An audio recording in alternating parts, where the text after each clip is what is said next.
แบบปกติขาวเช้าพระสงฆ์ถวายพระพรทรงประเคนปิ่นโตภัตตาหารเทศพระสงฆ์ถวายพระพรคาถาพิเศษแต่งเครื่องแบบเต็มยศสายสะพายมหาจักรีผู้เข้าเฝ้าทูลละอองธุลีพระบาทสายสะพายสูงสุดสำนักพระราชวังรัฐบาลกำชับให้หน่วยงานที่เกี่ยวข้องพร้อมรับสถานการณ์ฝนตกหนักน้ำท่วมฉับพลันและน้ำป่าไหลหลากในระยะนี้หลังพายุดิเปรสชันมู่หลานอ่อนกำลังลงหลังจากพายุดิเปรสชันมู่หลานอ่อนกำลังลงเป็นหย่อมความกดอากาศต่ำกำลังแรงยังมีโอกาสที่จะเกิดฝนตกหนักในช่วง 1-2 วันนี้โดยนางสาวชลาลัยแจ่มผลผู้อำนวยการกองพยากรณ์อากาศกรมอุตุนิยมวิทยากล่าวว่าแม้ขณะนี้พายุดิเปรสชันมู่หลานเริ่มอ่อนกำลังลงแล้วแต่ยังต้องติดตามผลกระทบที่อาจจะเกิดขึ้นต่อไปอีกเนื่องจากความรุนแรงค่อยๆลดลงและพื้นที่ที่ได้รับผลกระทบส่วนใหญ่เป็นพื้นที่ภาคเหนือตอนบนยังฝากเตือนว่าในช่วง 2-3 เดือนข้างหน้านี้ยังเป็นฤดูฝนดังนั้นโอกาสที่จะเกิดฝนตกหนักน้ำป่าไหลหลากน้ำท่วมฉับพลันยังมีโอกาสเป็นไปได้ในช่วง 2-3 เดือนข้างหน้านี้ยังเป็นช่วงฤดูฝนอยู่นะคะเราคาดหมายว่าจะสิ้นสุดประมาณกลางเดือนตุลาคมเพราะฉะนั้นเนี่ยโอกาสที่มีฝนตกหนักฝนสะสมแล้วก็ทำให้เกิดน้ำท่วมฉับพลันน้ำป่าไหลหลากนี่ยังมีโอกาสอยู่นะคะในประเทศไทยตอนบนในทุกภาคนะคะเพราะฉะนั้นเนี่ยก็ขอให้พี่น้องประชาชนนะคะก็ระมัดระวังนะคะโดยเฉพาะบ้านเรือนที่ปลูกอยู่บริเวณที่ลาดเชิงเขาหรือว่าทางน้ำไหลผ่านนะคะก็มีโอกาสที่จะได้รับผลกระทบตรงนี้ได้ก็ขอฝากเตือนตรงนี้ด้วยยังมีโอกาสอยู่นะคะด้านกองอำนวยการน้ำแห่งชาติหรือกอนช.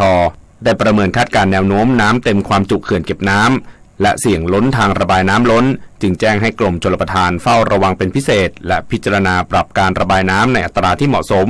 หากมีการปรับเพิ่มการระบายน้ำจะต้องแจ้งให้ประชาชนด้านท้ายเขื่อนรับทราบเพื่อเตรียมความพร้อมรับสถานการณ์น้ำล้นตลิ่งและการขนย้ายสิ่งของขึ้นที่สูงไว้ล่วงหน้าโดยนายทวีศักดิ์ธนเดโชพลรองอธิบดีกรมชลประทานกล่าวว่าอิทธิพลของพายุดิเปรสชันมู่หลานซึ่งขณะนี้ได้อ่อนกำลังลงจะยังคงส่งผลให้เกิดฝนตกหนักถึงหนักมากบริเวณภาคเหนือต่อไปจนถึงวันนี้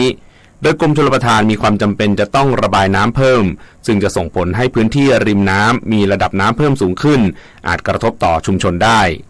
สำหรับปริมาณน้ำนะครับที่เพิ่มขึ้นของลุ่มน้ำเจ้าพระยานะครับก็สืบเนื่องจากว่าในช่วงต้นเดือนมีฝนตกลงมาในลุ่มน้ำน่านลุ่มน้ำปิงปัจจุบันเองนะครับไปอิทธิพลร่องความกดอากาศต่ำพาดผ่านของภาคเหนือตอนบนทำให้ฝนตกชุกในแม่น้ำเจ้าพระยาท้ายเขื่อนเจ้าพระยาเนี่ยเราระบายประมาณ 1,080 ลูกบาศก์เมตรต่อวินาทีณเวลานี้สิ่งสำคัญเราก็มีการแจ้งเตือนล่วงหน้าไปทางจังหวัดต่างๆท้ายเขื่อนเจ้าพระยาโดยเฉพาะในพื้นที่ลุ่มต่ำก็แจ้งเตือนไปว่าจะมีระดับน้ำเพิ่มขึ้นนะครับทั้งนี้นายกรัฐมนตรีและรัฐมนตรีว่าการกระทรวงกลาโหมได้กำชับหน่วยงานในพื้นที่เตรียมความพร้อมรับสถานการณ์โดยขอให้คำนึงถึงความปลอดภัยของประชาชนเป็นหลักและหากสถานการณ์คลี่คลายให้เร่งเข้าฟื้นฟูช่วยเหลือประชาชนให้กลับมาใช้ชีวิตได้ตามปกติโดยเร็วควบคู่ไปกับการซ่อมแซมบ้านเรือนที่ได้รับความเสียหายจากผลกระทบที่เกิดขึ้นโดยลงพื้นที่สำรวจเพื่อเร่งเยียวยาประชาชนที่ได้รับผลกระทบตามระเบียบราชการกฤษระวิวรรณรายงานไทยเป็น1 ใน 5ประเทศยอดนิยมของนักท่องเที่ยวจีนจากรายงานของ Global Times พบว่าภาพรวมผู้โดยสารเดินทางเข้าไทยเพิ่มขึ้นต่อเนื่องผลจากรัฐบาลผ่อนคลายมาตรการโควิด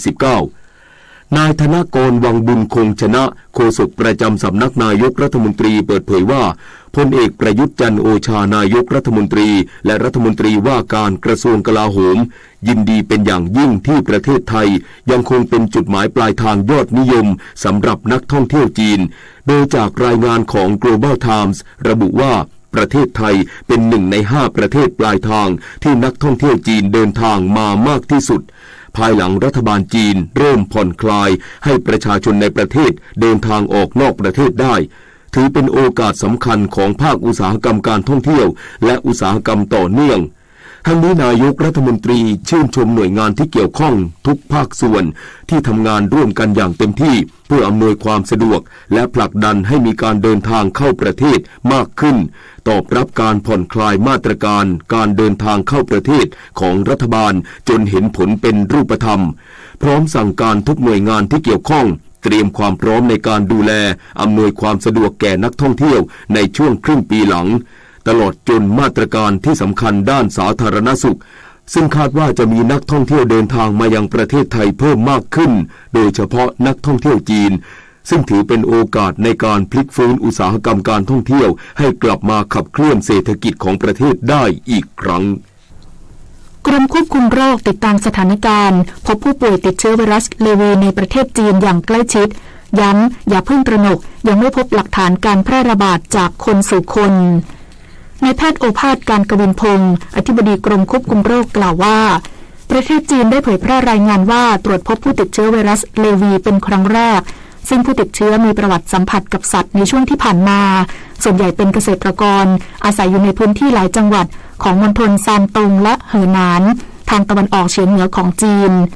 ขณะนักวิทยาศาสตร์พบว่าเชื้อไวรัสเลวีมีแนวโน้มแพร่ระบาดจากสัตว์สู่คนและได้นำสัตว์ป่ามาตรวจหาเชื้อไวรัสเลวีและพบการติดเชื้อในหนูผี25%จากทั้งหมด262ตัวผลวิจัยในครั้งนี้บ่งชี้ว่าหนูผีอาจเป็นพาหะในการแพร่เชื้อตามธรรมชาติและยังพบสัตว์อื่นๆที่ติดเชื้อคือแพะ2%และสุนัข5%ทั้งนี้ไวรัสเลวีอยู่ในกลุ่มเดียวกับไวรัสนิปาและไวรัสเฮนดราซึ่งยังไม่มีหลักฐานพบการแพร่ระบาดจากคนสู่คนผู้ป่วยจะมีอาการไข้สูงอ่อนเพลียไอเบื่ออาหารและปวดกล้ามเนื้อและยังไม่พบผู้เสียชีวิตจากการติดเชื้อไวรัสเลวีเพราะเชื้อไวรัสชนิดนี้ไม่ได้ทำให้ผู้ป่วยเสียชีวิตหรือมีอาการรุนแรงจึงไม่ควรตื่นตระหนกต่อการแพร่กระจายของเชื้อไวรัสดังกล่าวบรรษัทประกันสินเชื่ออุตสาหกรรมขนาดย่อมหรือบสย.เดินหน้ามาตรการบสย.พร้อมช่วยต่อเนื่องถึงสิ้นปีนี้พร้อมแนะลูกหนี้บสย.เร่งลงทะเบียนปรับปรุงโครงสร้างหนี้ลดผลกระทบช่วงดอกเบี้ยขาขึ้นนายสิทธิกรดิเรกสุนทรกรรมการและผู้จัดการทั่วไปบรรษัทประกันสินเชื่ออุตสาหกรรมขนาดย่อมหรือบสย.เปิดเผยว่านายอาคมเติมพิทยาภัยศิษย์รัฐมนตรีว่าการกระทรวงการคลังได้เน้นย้ำให้สถาบันการเงินเฉพาะกิจของรัฐเร่งให้ความช่วยเหลือลูกค้าอย่างใกล้ชิดในภาวะดอกเบี้ยขาขึ้นซึ่งบสย.พร้อมให้ความช่วยเหลือผู้ประกอบการ SME อย่างเต็มที่ทุกด้านโดยเฉพาะมาตรการช่วยเหลือลูกหนี้บสย.พร้อมช่วยที่ขณะนี้ได้รับความสนใจจากลูกหนี้บสย.เป็นจำนวนมากเนื่องจากเป็นมาตรการที่ช่วยให้ลูกหนี้สามารถประคองธุรกิจให้เดินหน้าต่อไปได้สำหรับมาตรการบสย.พร้อมช่วยเน้นความยืดหยุ่นในการชำระหนี้3ระดับตามความสามารถในการชำระได้แก่ยืดหยุ่นโดยตัดเงินต้น20%และตัดดอกเบี้ย80%ระยะผ่อนชำระ5ปีผ่อนน้อยเริ่มต้นชำระครั้งแรกเพียง1%ของยอดหนี้โดยนำไปตัดเงินต้นทั้งหมดส่วนวงเงินที่เหลือระยะผ่อนชำระ5ปีและดอกเบี้ย0%โดยชำระครั้งแรก10%ซึ่งจะนำไปตัดเงินต้นทั้งหมดระยะผ่อนชำระ7ปีโดยมาตรการบสย.พร้อมช่วยจะดำเนินการต่อเนื่องถึงสิ้นปี2565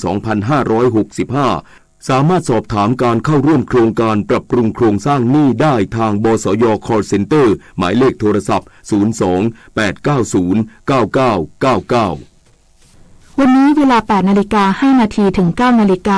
ขอเชิญรับฟังรายการคุยเรื่องบ้านคุยเรื่องเมืองคุยทุกเรื่องกับรัฐมนตรีโดยพลเอกชัยชาญช้างมงคลรัฐมนตรีช่วยว่าการกระทรวงกลาโหมจะพูดคุยในประเด็นทหารเป็นที่พึ่งให้กับประชาชนในทุกโอกาส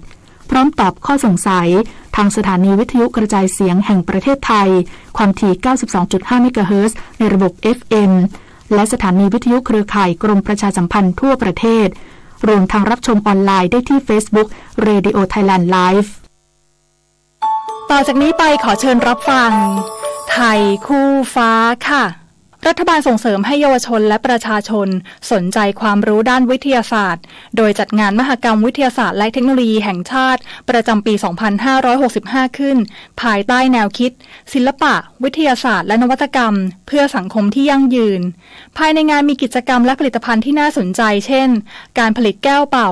แก้วโมราโนที่ผลิตจากหินควอตซ์หุ่นยนต์เฮโบคอนที่สร้างขึ้นจากวัสดุเหลือใช้ภายในบ้านให้ผู้ที่ไม่เก่งคณิตศาสตร์และวิทยาศาสตร์สามารถเล่นหุ่นยนต์ได้ถือเป็นจุดเริ่มต้นในการเรียนรู้แก่เด็กและเยาวชนมีเวทีแลกเปลี่ยนความรู้เพื่อเพิ่มความเข้าใจแก่ผู้เข้าร่วมกิจกรรมจนอาจนำไปสู่การต่อยอดสร้างสรรค์นวัตกรรมในอนาคต ผู้สนใจร่วมงานได้ตั้งแต่วันนี้ถึง 21 สิงหาคม 2565 ณ อาคาร 9-10 ศูนย์แสดงสินค้าและการประชุม Impact เมืองทองธานีค่ะสื่อสารภารกิจรัฐบาลกับสำนักโฆษกสำนักเลขาธิการนายกรัฐมนตรีเราจะสืบสานรักษาและต่อยอดและครองแผ่นดินโดยธรรมเพื่อประโยชน์สุขแห่งอาณาราษฎรตลอดไปพระปฐมบรมราชโองการพระบาทสมเด็จพระเจ้าอยู่หัวในพระราชพิธีบรมราชาภิเษกเมื่อวันที่ 4 พฤษภาคม พุทธศักราช 2562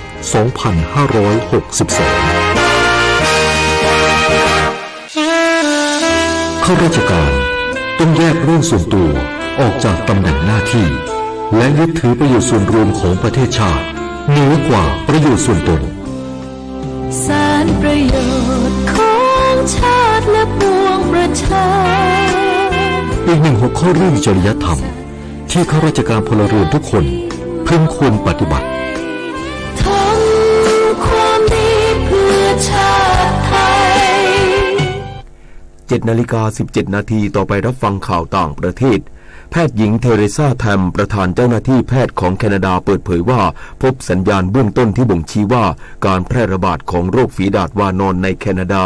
อาจเริ่มชะลอตัวลงเนื่องจากอัตราการเพิ่มจำนวนของผู้ติดเชื้อรายใหม่ไม่ได้รวดเร็วเท่ากับช่วงแรกของการระบาด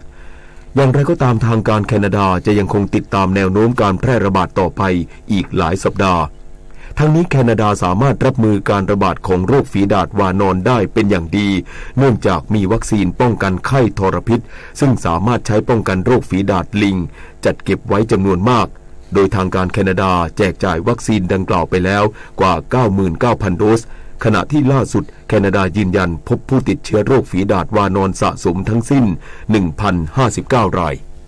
นายบาลิล ลาฮาดาเลียรัฐมนตรีด้านการลงทุนของอินโดนีเซียออกแถลงการที่ระบุว่าหากรัฐบาลเพิ่มสัดส่วนการอุดหนุนเชื้อเพลิงจาก23ล้านกิโลลิตรเป็น29ล้านกิโลลิตรท่ามกลางสถานการณ์ราคาน้ำมันพุ่งสูงขึ้นและเงินรูเปียอ่อนค่าลงอาจต้องใช้งบประมาณสูงถึง600ล้านรูเปีย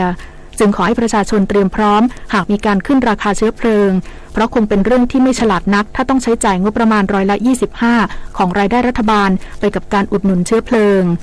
ทั้งนี้รัฐบาลอินโดนีเซียเพิ่มงบประมาณอุดหนุนเชื้อเพลิงเป็น502ล้านรูเปียในปีนี้ขณะที่บรรดานักเศรษฐศาสตร์ต่างวิจารณ์ว่าการตัดสินใจเพิ่มการอุดหนุนเชื้อเพลิงของรัฐบาลอินโดนีเซียเป็นการดึงงบประมาณจากโครงการที่ช่วยกระตุ้นเศรษฐกิจได้มากกว่าสำนักงานสถิติและสัมมโนประชากรของฮ่องกงเปิดเผยว่านับจนถึงช่วงกลางปีนี้ประชากรของฮ่องกงลดลง1.6%จากปีที่แล้วมาอยู่ที่ 7,291,600 คนโดยมีประชากรย้ายออกจากฮ่องกงทั้งสิ้น 113,200 คนขณะที่มีประชากรย้ายเข้ามาใหม่ในฮ่องกงเพียง 18,300 คนเท่านั้นซึ่งเชื่อว่าเป็นผลมาจากการระบาดของโรคโควิด -19 และมาตรการกักโรคที่ส่งผลกระทบกับการย้ายเข้ามาในฮ่องกงของแรงงานที่มีศักยภาพอย่างไรก็ตามปัญหาดังกล่าวจะได้รับการแก้ไขเมื่อมีการผ่อนคลายมาตรการกักตัวและการรักษาระยะห่างทางสังคมทั้งนี้ข้อมูลทางการฮ่องกงระบุว่าอัตราการเกิดของฮ่องกงต่ำที่สุดในทวีปเอเชียและลดลงอย่างต่อเนื่องจากในช่วง5ปีที่ผ่านมาโดยเฉพาะตั้งแต่ช่วงต้นปี 2563 ซึ่งเกิดการระบาดของโรคโควิด -19 ขณะที่อัตราการเสียชีวิตในฮ่องกงค่อยๆเพิ่มขึ้นเนื่องจากความชราของประชากรต่อไปรับฟังข่าวกีฬาค่ะผลฟุตบอลชิงแชมป์อาเซียนรุ่นอายุไม่เกิน16ปีที่ประเทศอินโดนีเซียคู่ชิงอันดับ3ช้างศึก U16 ทีมชาติไทยชนะเมียนมาขาดลอย 3-0 คว้าอันดับ3ปลอบใจขณะที่แชมป์เป็นของทีมเจ้าภาพอินโดนีเซียเฉือนชนะเวียดนาม1-0ฟุตบอลไทยลีก1นัดประเดิมสนามฤดูกาลใหม่แข้งเทพแบงคอกยูไนเต็ดชนะจงอางพยองขอนแก่นยูไนเต็ด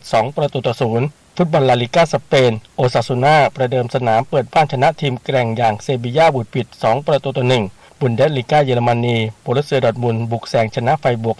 3-1ทีมเสือเหลืองดอร์ทมุนด์มี6คะแนนเต็มจาก2นัดนำเป็นจ่าฝูง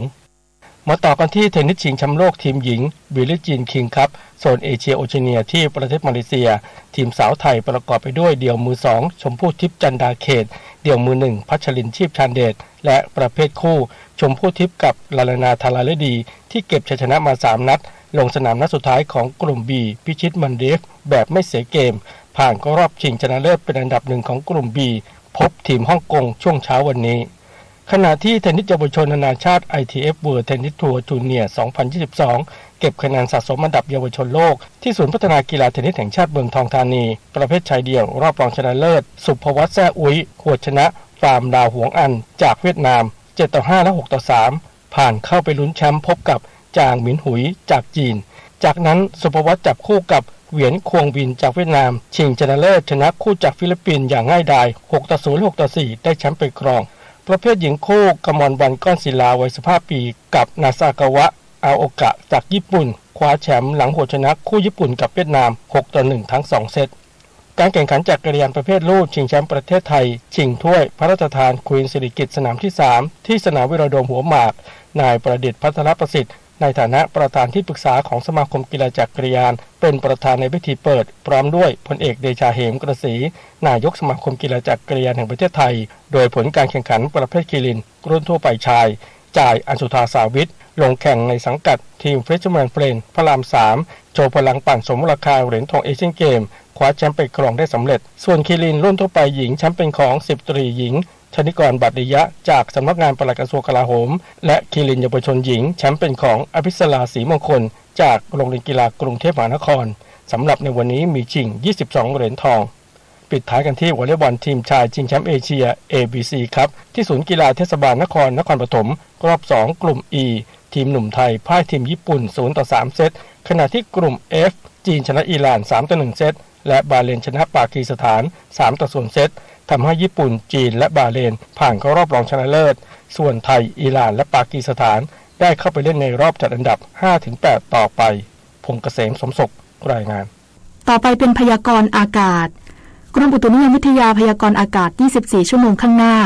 ร่องมรสุมพาดผ่านประเทศเมียนมาและประเทศลาวตอนบนเข้าสู่หย่อมความกดอากาศต่ำบริเวณอ่าวตังเกีย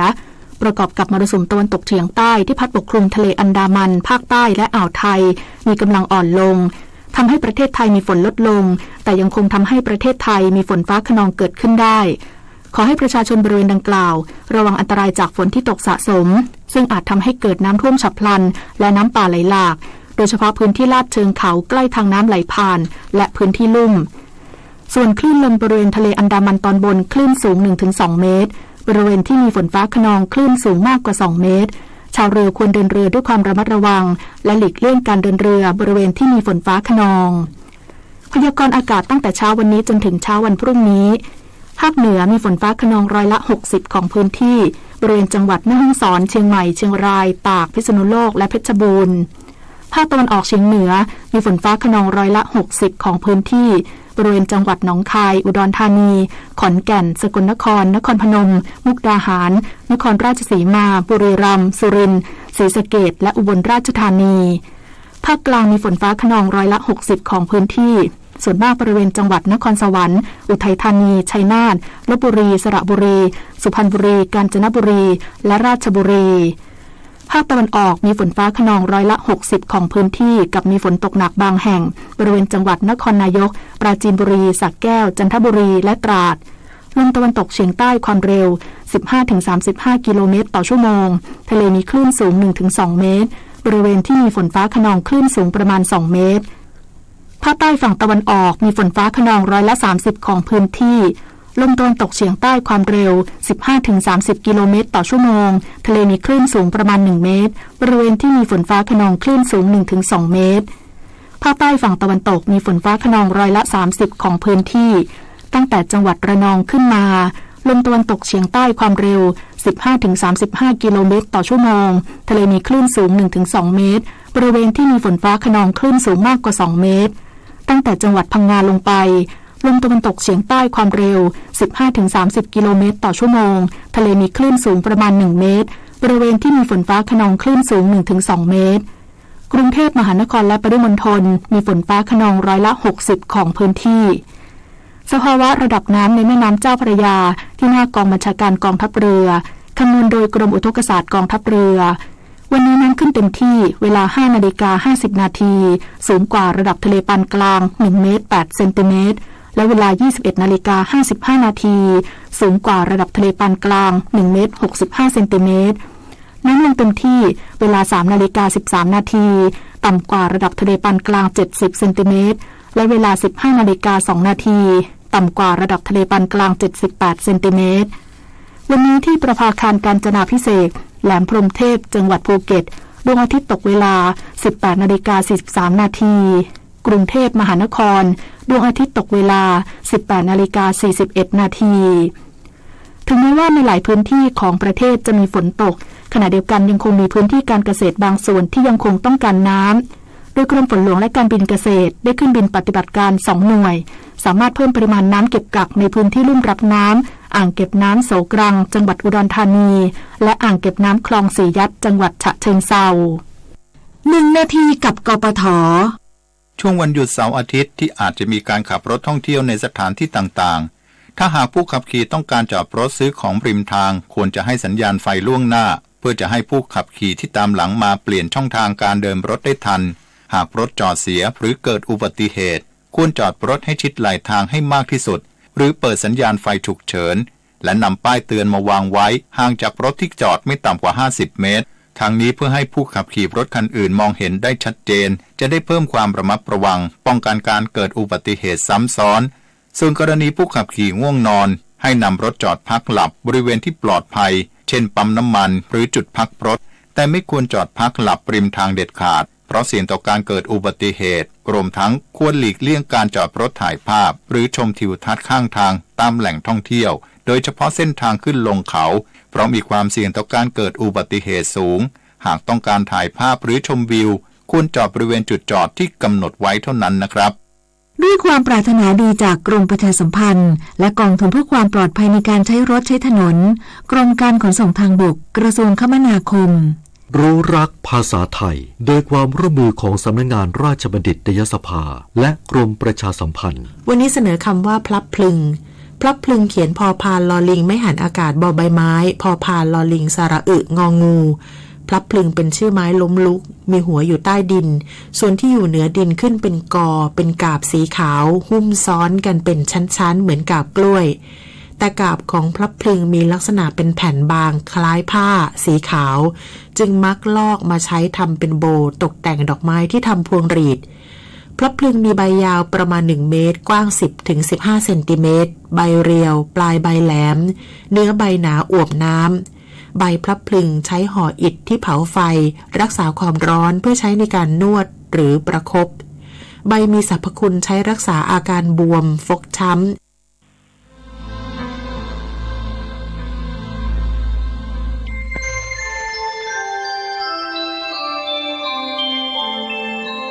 ขณะนี้ท่านกำลังฟังสถานีวิทยุกระจายเสียงคลื่นเพื่อการศึกษาพระพุทธศาสนาและวัฒนธรรมระบบ FM 104.5 เมกะเฮิรตซ์ออกอากาศณวัดฝายหินตำบลสุเทพอำเภอเมืองจังหวัดเชียงใหม่โทรศัพท์053-226-058-053-810-406-053-943-691ขอเชิญพุทธศาสนิกชนทุกท่านร่วมทำบุญผ้าป่าสามัคคีและร่วมเป็นเจ้าภาพโรงทานในพิธีทำบุญ1 ทศวรรษ 10 ปีที่พักสงฆ์สถาบันธรรมาภิวัตรบ้านศพเตินตำบลศพปาดอำเภอแม่เมาะจังหวัดลำปางในวันที่17 สิงหาคม 2565 เวลา 9:00 น. ถึง 15:30 น. บุญใหญ่ 10 ปีมีครั้งเดียวท่านสามารถร่วมทำบุญและเป็นเจ้าภาพโรงทานผ่านบัญชีธนาคารกรุงไทยสาขาประตูชัยชื่อบัญชีที่พักสงฆ์ธรรมาภิวัตรเลขบัญชี536-075-5318ข่าวสารเพื่อการประชาสัมพันธ์ ขอเชิญชวนศรัทธานักศิลป์นักบุญทั้งหลายผู้มีความเคารพนับถือพระครูวิสิทธิ์ศรีราภรณ์เจ้าคณะตำบลป่าแดดเจ้าอาวาสวัดวังสิงห์คำคณะสงฆ์คณะศิษยานุศิษย์คณะศรัทธาพร้อมใจกันจัดงานทำบุญอายุวัฒนมงคลครบรอบ59ปีจัดงาน2วันวันเสาร์ที่20สิงหาคมและวันอาทิตย์ที่21สิงหาคม2565เป็นส่วนหนึ่งที่เราจะได้ไปร่วมทำบุญอายุวัฒนมงคลครบรอบ59ปีพระครูวิจิตรศรีราภรณ์เจ้าคณะตำบลป่าแดดเจ้าอาวาสวัดวังสิงห์คำตำบลป่าแดดอำเภอเมืองเชียงใหม่จังหวัดเชียงใหม่ทั้ง2วันโดยพร้อมเพรียงกัน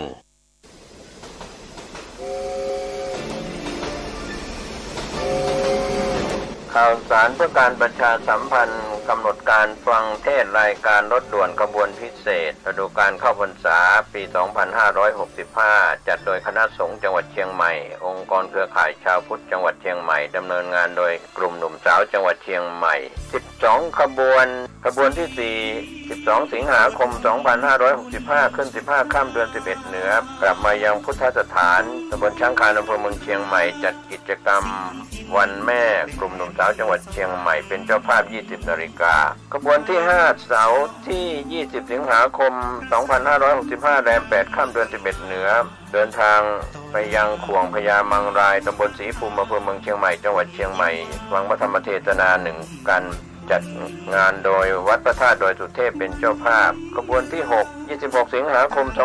2565แรม14ค่ำเดือน11เหนือไปยังวัดโชติกุลสวรรณารามวัดหมูบุญตำบลสุเทพอำเภอเมืองเชียงใหม่จังหวัดเชียงใหม่20 นาฬิกาฟังพระธรรมเทศนา1กันขบวนที่7 3 กันยายน2565ขึ้น8ค่ำเดือน12เหนือเดินทางไปยังวัดหนองเต่าคำตำบลป่าไผ่อำเภอสันทรายจังหวัดเชียงใหม่20 นาฬิกาฟังพระธรรมเทศนา1กันขบวนที่8 10 กันยายน2565ขึ้น15ค่ำเดือน12เหนือกลับมายังพุทธสถานเชียงใหม่20 นาฬิกาเป็นการจัดงานวันกตัญญูพุทธสมาคมและมูลนิธิพุทธสมาคมเป็น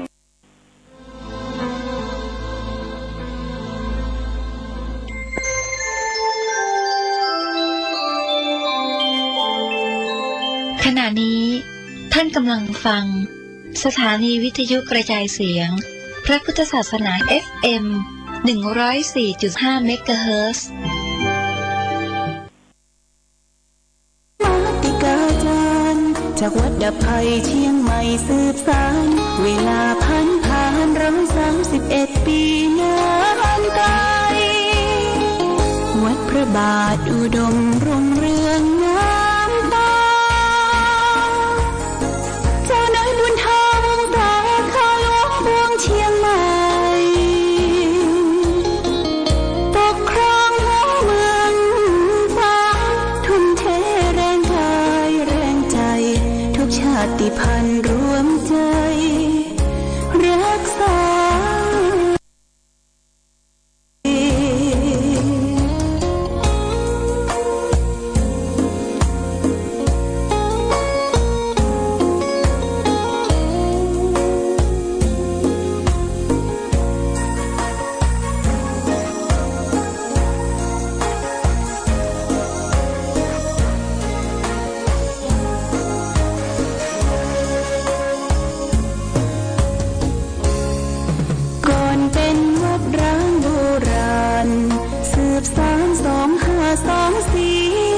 พระมหาราชครูเกษร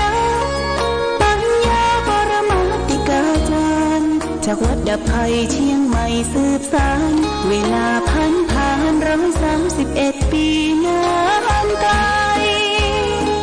วัดพระบาทอุดมรุ่งเรืองงามตาเจ้านายบุญธรรมแต่ข้าหลวงพวงเชียงใหม่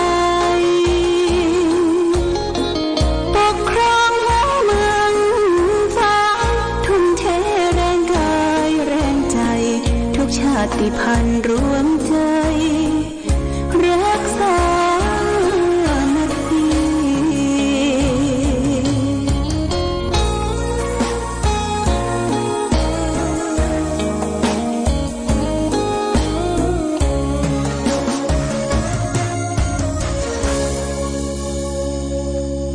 เจริญสุขศรัทธา สาธุชนญาติโยมท่านพุทธบริษัททั้งหลายวันนี้รายการธรรมประทีปส่องต่างก็ได้มาพบปะกับพ่อแม่พี่น้องศรัทธาสาธุชนญาติโยมแห่งครั้งหนึ่ง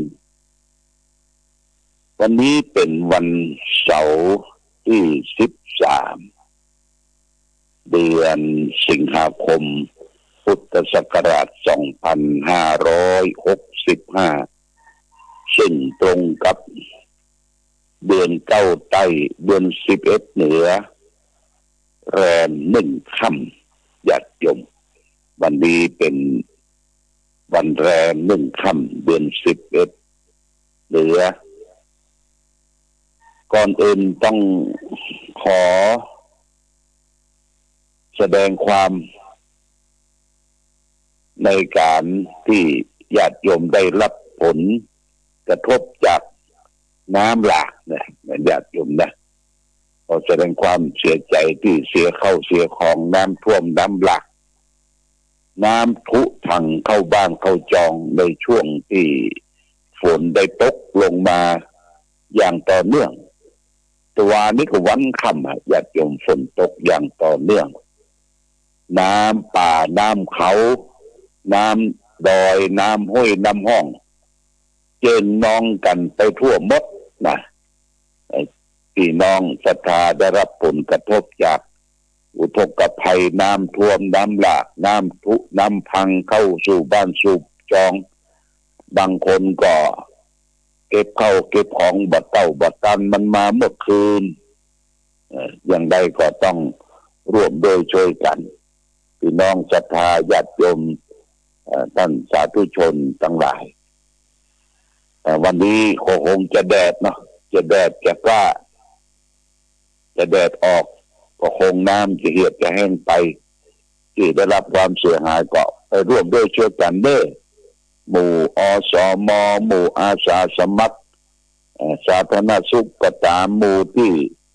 พี่น้องศรัทธาประชาชนทั่วไปก็ตามได้ไปร่วมกันที่จะดูแลบรรเทาทุกข์ให้แก่พี่น้องประชาชนที่รับความลำบากญาติโยมสาธุชนเราก็ได้ร่วมกันปฏิบัติธรรมในวันแม่แห่งชาติปีนี้ก็มีคนมาน้อยเนาะคนมาน้อยแต่นักประมาณสัก30คนก็ยังดีอยู่ที่มาได้ที่มาบ่ได้ก็เพราะว่าโดยความจำเป็นโดยความพะวงหลายอย่างตั้งบ้านตั้งจองก็มีน้ำท่วมน้ำหลากฝนก็ตกก็ซึ้งบ่ค่อยสะดวกคนเท่าว่าบ่ค่อยสะดวกแต่ว่าเขาก็มากันส่วนหนึ่งก็ต้องขออภัยในความบ่สะดวกเรียกว่าดินฟ้าอากาศเข้ามาแต่ว่าเขาก็ได้มาร่วมกันทำบุญตักบาตรแต่ว่านี้เป็นวันแม่แห่งชาติก็ได้ทำบุญตักบาตรก็ได้ถวายข้าวกล่องได้ถวายข้าวน้ำปัจจัยร่วมกันอย่างทั่วถึงญาติโยมวันนี้เป็นวันเสาร์นะญาติโยมวันเสาร์เขาก็จะมีการปฏิบัติธรรมประจำวันเสาร์แห่งสักเกินวันญาติโยมนะสักเกินวันก็ไปถึงเที่ยงเขาก็อำลาพาจากเพื่อจะได้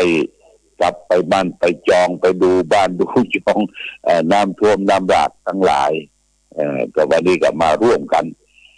ประจวบเหมาะกับที่ว่าหลวงพ่อก็บ่ค่อยสะดวกที่จะต้อนรับญาติโยมเท้ามันแพงเท้ามันคัดอยู่วันนี้ก็สบายดีก็คงจะได้ขึ้นไปร่วม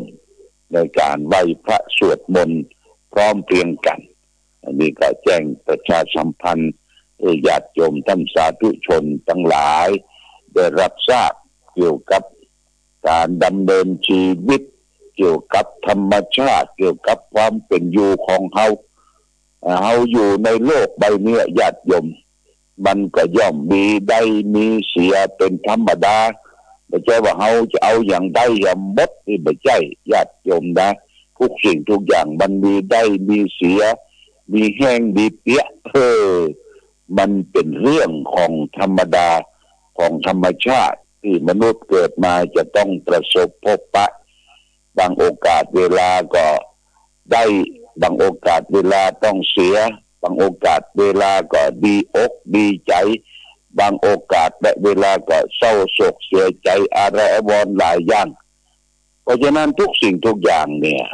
ในโลกนี้บอกว่าสิ่งที่มีสังขารคล้องก็ตามบ่มีสังขารคล้องก็ตามที่มีวิญญาณก็ตามบ่มีวิญญาณก็ตามเป็นลักษณะของพระไตรลักษณ์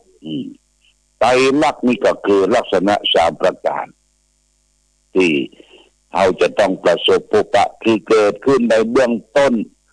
มีความแปรปรวนในท่ามกลางและมีการดับสลายไปในที่สุด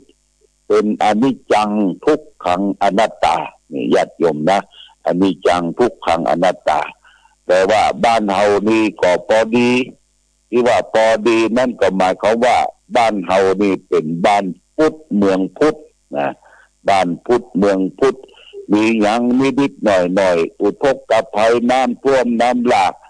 ไฟไหม้ใต้ลามเขาก็ได้ร่วมด้วยช่วยกันญาติโยมบ้านเมืองพุทธบ้านมีศาสนามีเมตตาธรรมมีกรุณามีมุทิตามีความสงสารเอื้อเฟื้อเผื่อแผ่ซึ่งกันและกันนี่บ้านเฮาที่เกิดมาในโชคดีเป็น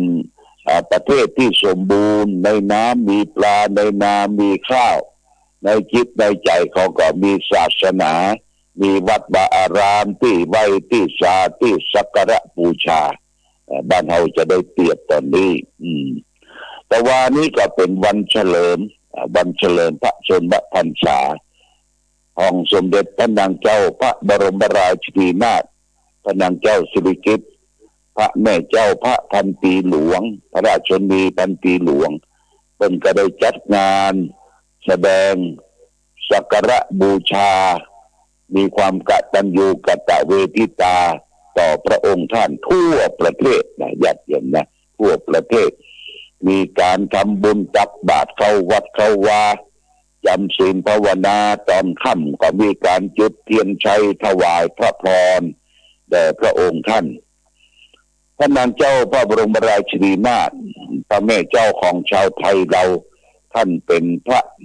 คู่บารมีของพระบาทสมเด็จพระเจ้าอยู่หัวรัชกาลที่9ญาติโยมเมื่อพระชนมายุของท่านครบ90 ปีพี่น้องปวงชนชาวไทยทั้งรัฐบาลทั้งข้าราชการทุกแผนกการพี่น้องประชาชนก็ชื่นชมยินดีในบารมีของพระองค์ท่านการทรงงานการทำงานนั้นพระบรมราชินีนาถท่านตรัสว่าถ้าพระองค์เป็นน้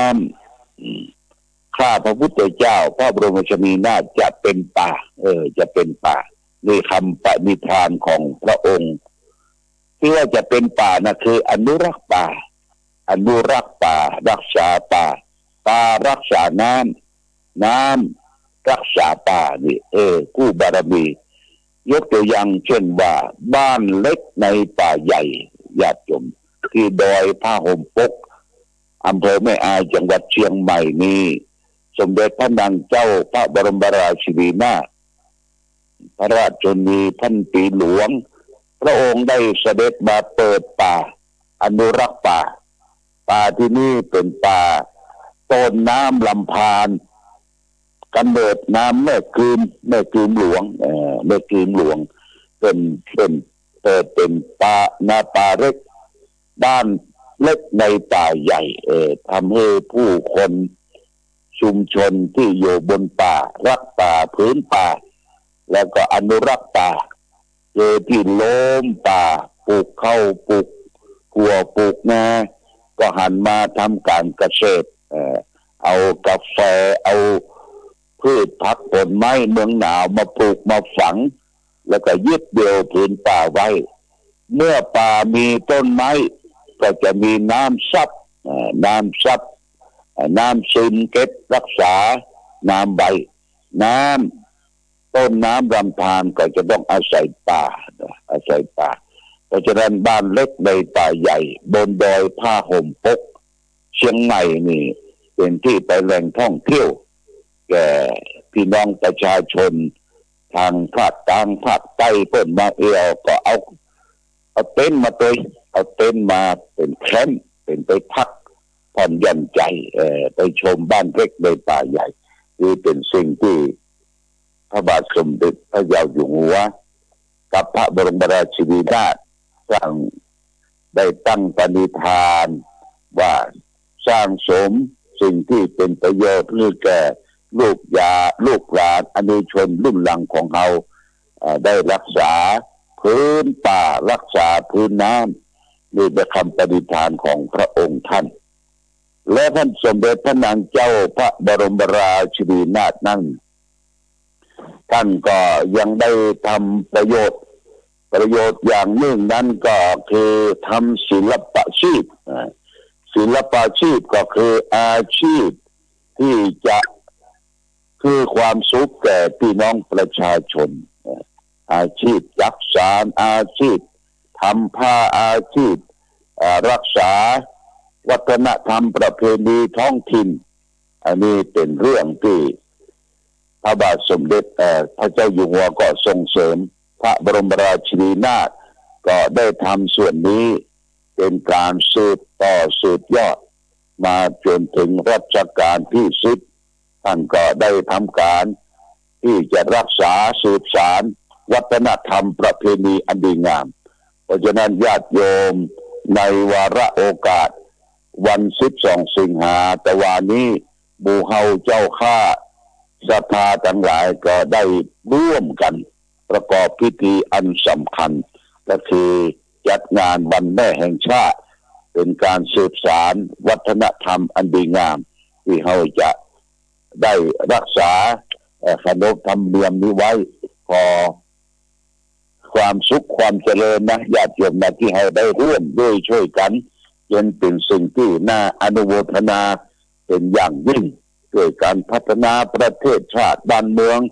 ของเขานี่มีความก้านกุ่งรุ่งเรืองเจริญวัฒนาถาวรโดยอาศัยพระบารมีของสถาบันพระมหากษัตริย์บ้านเฮาเมืองเฮาก็เจริญรุ่งเรืองชาติศาสนาพระมหากษัตริย์ต้องอยู่ร่วมกันต่อไปชาติก็คือชาติไทย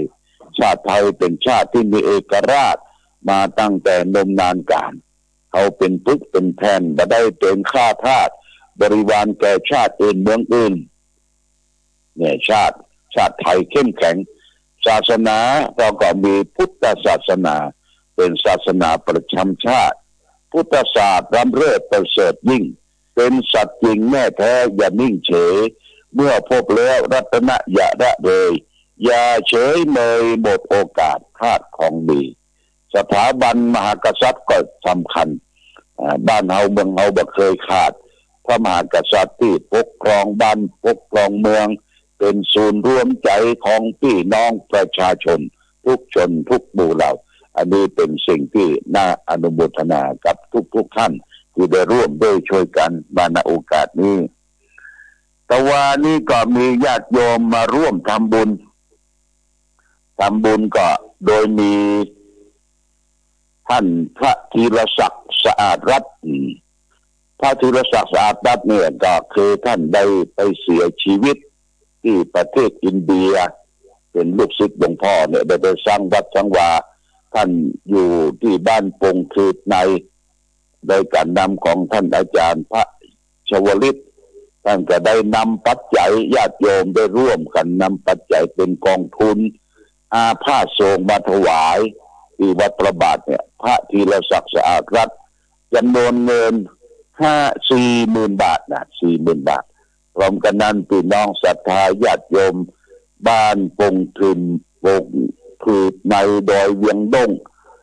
โดยการนำของอาจารย์ชวลิตได้ทำบุญกองทุนอาภาสสงฆ์1368 บาทอนุโมทนาสาธุมาณโอกาสนี้พร้อมกันนั้นก็มีคุณกนกทิพย์ชัยนาร้านนานาพันธ์ปากกลางห้วยงู ก็ได้จำหน่ายขายสปะ เครื่องใจเครื่องสงเครื่องยังสปะพร้อมโดยญาติพี่น้องครอบครัวได้มาทำบุญกองทุนอาพาธสงฆ์เป็นจำนวนเงิน 3,240 บาทนะญาติโยม 3,240 บาท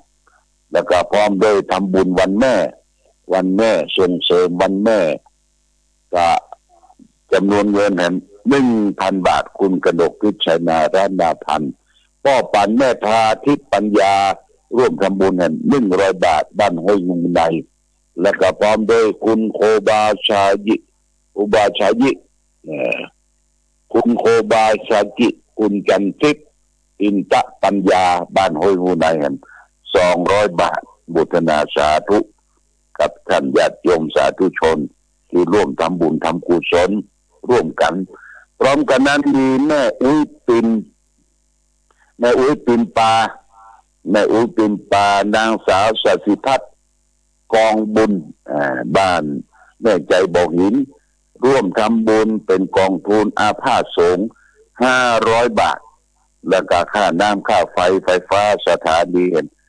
300 บาทอนุโมทนาสาธุกับญาติโยมที่ร่วมกินร่วมทานวันนี้เขาก็จะทำบุญทำทานกองทุนอาพาธสงฆ์โดยนะกองทุนอาพาธสงฆ์มีแม่เท่ามอนทำบุญวันแม่100 บาทสำนักวิปัสสนาปัจจุบันได้รับอนุโมทนาเรียบร้อยแล้วสัก9 โมงเนี่ยญาติโยมก็จะร่วมพิธีทำบุญกองทุนสงฆ์ในการทำบุญผ้าป่าสามัคคีกองทุนสงฆ์ก็ตามหรือเขาจะได้มาไหว้พระสวดมนต์แปลในการปฏิบัติธรรมประจำวันเสาร์ก็เชิญญาติโยมท่านสาธุชนทุกท่านได้มาร่วมด้วยช่วยกันในวันนี้มาณโอกาสนี้โดยเอาละวันนี้รายการธรรมะประทีปส่องต่างก็ได้มาพบญาติโยมท่านสาธุชนทั้งหลายก็ขอขอบคุณญาติโยมสาธุชนที่ได้มาร่วมประพฤติปฏิบัติธรรมในกิจกรรมวันแม่แห่งชาติตั้งแต่วันที่11 12และก็13วันนี้และก็ขออำนวยอวยพรให้แม่ทุกๆคนที่ยังมีชีวิตอยู่จงได้เป็นร่มโพร่มไทรเป็นแม่ที่ดีของลูกหลานเป็นคนที่เขาจะต้องเคารพเป็นบุพการีชนอันสำคัญแม่ทั้งหลายล้มหายตายจากไปก็ขอบุญกุศลทั้งหลายทั้งปวงที่ลูกหลานได้ทำไปนั้นเป็นพลวะเป็นปัจจัยเป็นบุญเป็นกุศลเตรียมแผ่ให้จิตวิญญาณของคุณแม่ทุกท่านทุกคนมีความสุขความเจริญในสัมปรายภพที่ดีพร้อมกันนี้บุญกุศลทั้งหลายก็ถวายเป็นพระราชกุศลแด่สมเด็จพระนางเจ้าพระบรมราชินีนาถ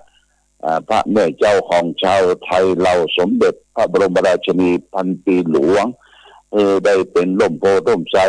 มีพระชนมายุยิ่งยืนนานยิ่งขึ้นไปเอาละวันนี้รายการธรรมะประทีปส่องต่างต้องขอลาก่อนขอผู้ฟังจงตั้งมั่นจิตหันษาด้วยธรรมะขององค์พระพุทธาได้นำพาให้เกิดความสุขสงบเย็นขอเจริญพร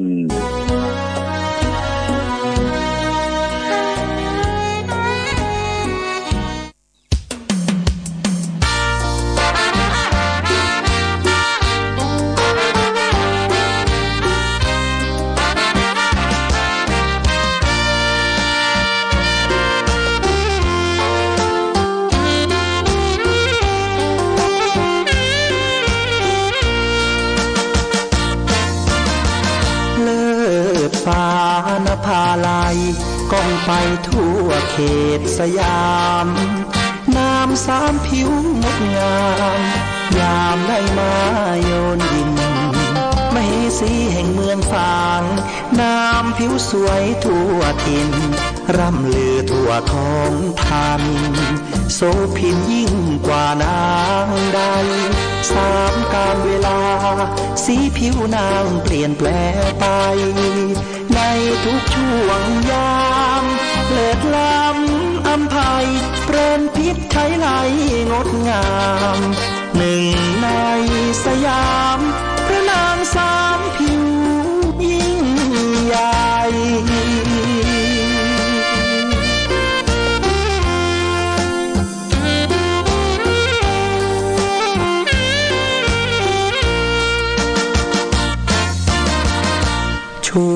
เช้าเงางามผิวขาวนวลชวนพักษาพอถึงตอนสายมาช่วงเที่ยงผิวนางเหลืองผ่องติดตราตรึงใจแม้นใครได้มองงามเหมือนดังรูปทองมองแล้วสุราค่ำลงเปลี่ยนแปลงผิวแดงระเรื่องงามตาพาให้ชวนชมองค์พระเจ้าฟ้าแม่นางสามผิวคู่สมผู้คนนิยม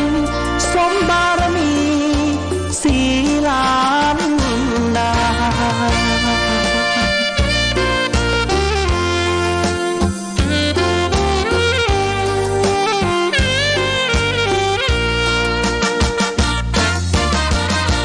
กษัตริย์กรุงอังวะได้แล้วอยากยนชมสุดโทธรรมราชาหรือไทยตรงระดมยกทัพชิงนางแม่นางสามผิวและองค์พระเจ้าฟางรันทดใจหมดทางพลางรักเกียรติศักดิ์ศรีจึงพากันโดดน้ำพลีชีพชีวีแห่งนี้คือสุสานบ่อน้ำสาวาจารึกมาตำนานสืบลูกสืบหลานไปชั่วกาลนาน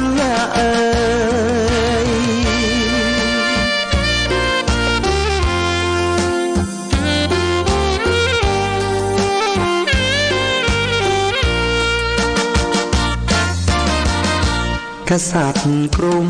อังวะได้แล้วอยากยนชมสุดโทธรรมราชาหรือไทยตรงระดมยกทัพชิงนาง